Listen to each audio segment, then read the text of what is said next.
Okay, driver, lights are out on the pace car. Ready to go green, pull your belts tight. Ready to rock and roll for 100 laps.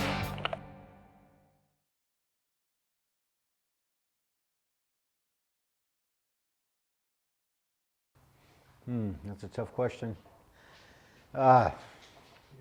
Second generation stock car driver, I think from the very core all the way through. You know, I've known nothing but racing my whole life. My dad's raced before the day I was born. I was fortunate to grow up in a good family where racing and family time were separated when it was important, but racing was always on the table. And I'm just a reflection of that today, but definitely second generation driver. I know I'll never make it to the big leagues. Once upon a time I thought I was going to.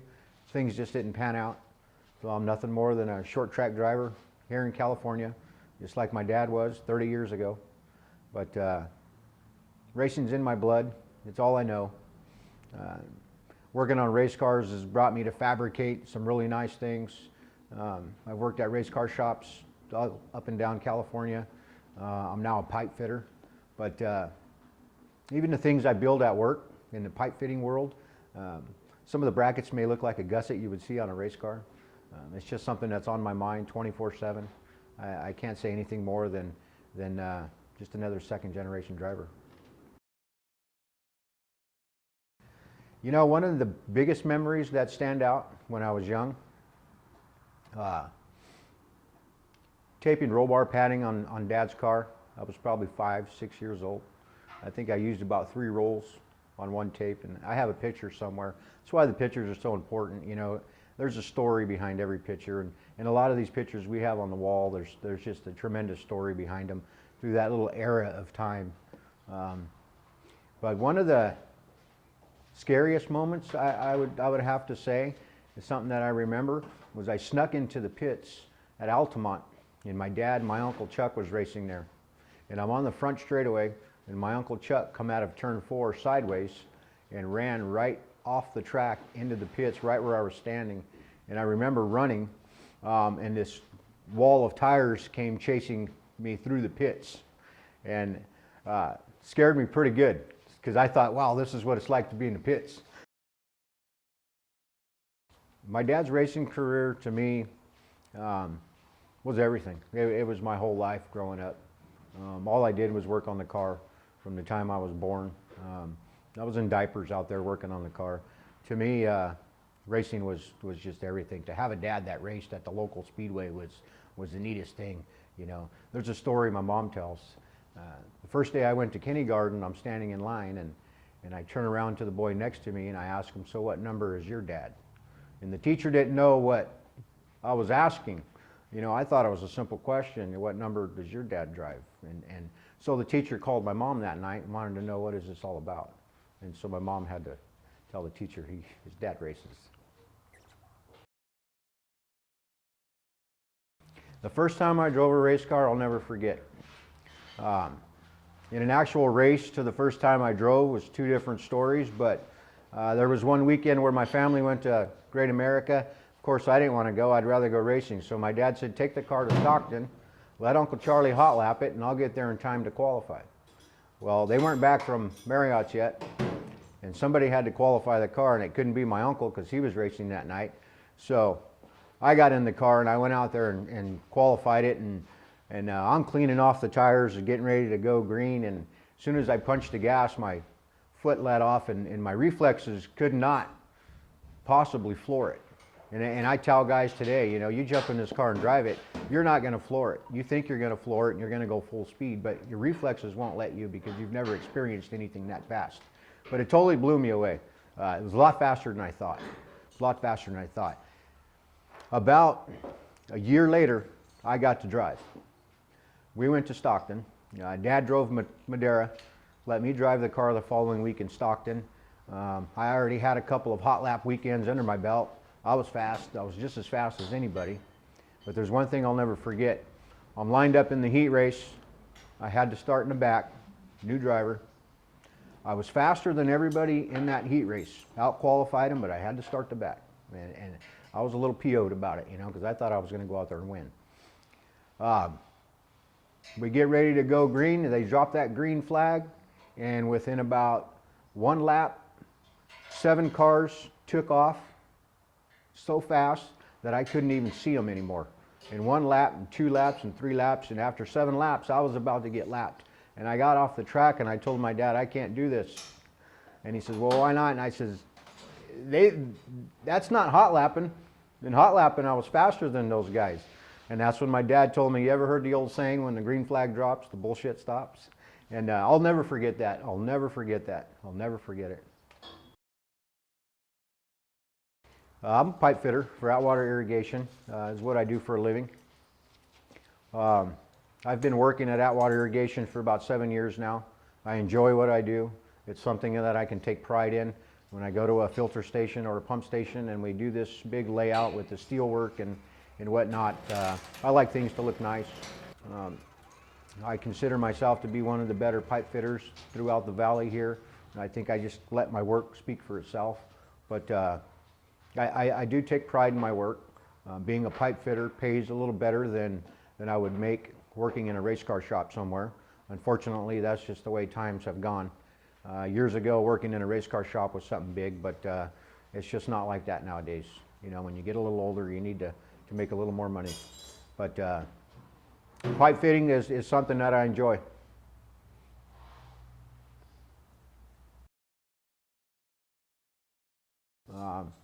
There's a time that I've always wanted to win a Smokey Hanoian Classic. My dad's won one, my uncle's won one. That race has been going for 20 years now.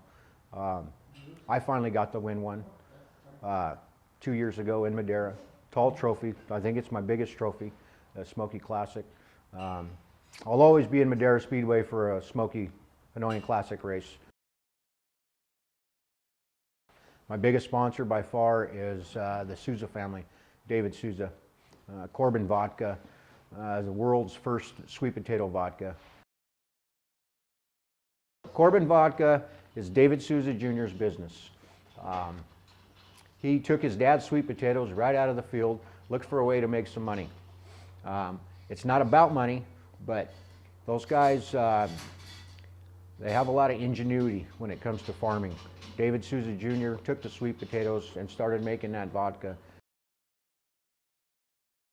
I would like for you to tell us a little bit about how you got started with the sweet potatoes and where are we at? Where are we at today with Corbin? Well, I got started in the vodka business. I started it with I bought a book off the internet. Imported a little still from Canada and started cooking sweet potatoes on my kitchen stove. That took me about 1.5 years. Then once I got my recipe, after using 10 different varieties of sweet potatoes, I went and applied for the license and permits from the federal government. That took another 1.5 years. So about 3 years into it, finally got this place built. And for the first couple years, we struggled with distribution. But the sweet potato vodka thing was really intriguing to people because there was nobody else doing it. And being a farm to bottle spirit, it really intrigued everyone. It's local, ties into the valley. We've been farming here for 100 years. Mm-hmm. So with that, other distributors started to look at us, and now we've currently, in October, signed with Southern Wine and Spirits, which is now the largest distributor in the country. You know, we have some very special guests that go with us to Madera. One of them is my daughter, Sarah, who we call Peaches. She has a group of friends that attend Challenge Resource. It's young adults with disabilities. These young adults are great kids. I know a whole lot of them. They're really neat to be around. They're really neat. They're simple-minded. They appreciate the simple things in life. We love taking them to the races. It's really neat taking them, putting a smile on their face. They enjoy it. Whether win or lose, they look up to me like I'm Jeff Gordon or something, you know. Chuck Aguirre, legendary Chuck Aguirre, outlaw they used to call him. I think my uncle is 65 years old now. Just won a race Saturday night, or Sunday afternoon actually. I'm a lot like him. The only thing that I'm afraid of is I hope I'm not 65 and still racing. I promised my wife I wouldn't be. But my Uncle Chuck's healthy. He's a great guy. Everybody loves him. He served in the military. Got an excellent wife, my Aunt Lucy. You just can't ever say enough about Uncle Chuck. You can definitely look up to the guy. I go to him for advice. Since my dad's passed away, he's filled that role somewhat, I would say, when I need advice. He's always there for me. If I need anybody, he's always there. People know Chuck Aguirre, the race car driver. People don't know Chuck Aguirre, the man. He's a great guy. He is very humble, very soft-spoken. I've been fortunate to have him as an uncle. My main pit crew this year, which is the same as last year, Spencer Acosta, his son Spencer Jr. These two guys, I went and purchased this car. They've helped me put it together from day one.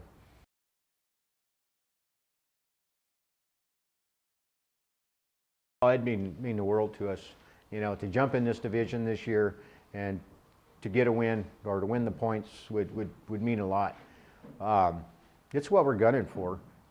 Like I said, we're going to take it one step at a time, but it's definitely what we're gunning for. It's what it's all about. To put all this hard work, the money spent, the time and effort, makes it all worthwhile. To win that points, to go to the banquet as the champion, just makes it all worthwhile.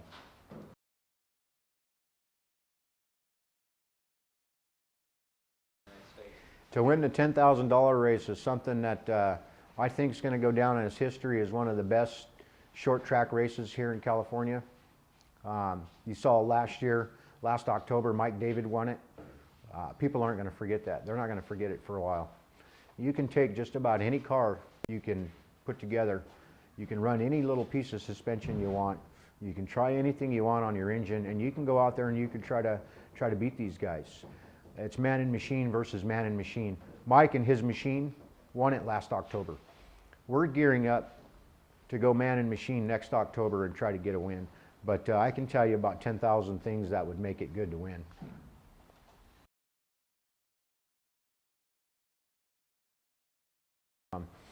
If there's anything I would like to add, Kenny, it would be, it may not, it's tough to put it into words, but I'm very fortunate. I'm very lucky to be where I'm at right now. I'm 43 years old. I'm getting to drive a late model. I'm married. My wife is behind me 100%. I've got an excellent pit crew behind me. My job is all for me going to race. Of course, my tickets are stacking up over there, so I need to knock out some jobs over the next couple of weeks, which makes it a good thing. Lone Mart runs every 4 weeks because I can really concentrate on work. But I'm in a position right now in my life to where things are really nice. My wife takes care of that, makes things around me just perfect. I'm very appreciative towards that. Sometimes it may not always show because we spend a lot of time out here in the shop preparing the car.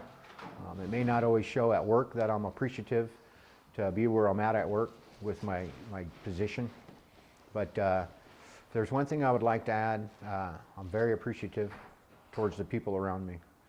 My job, my crew, my sponsors, most importantly, my wife.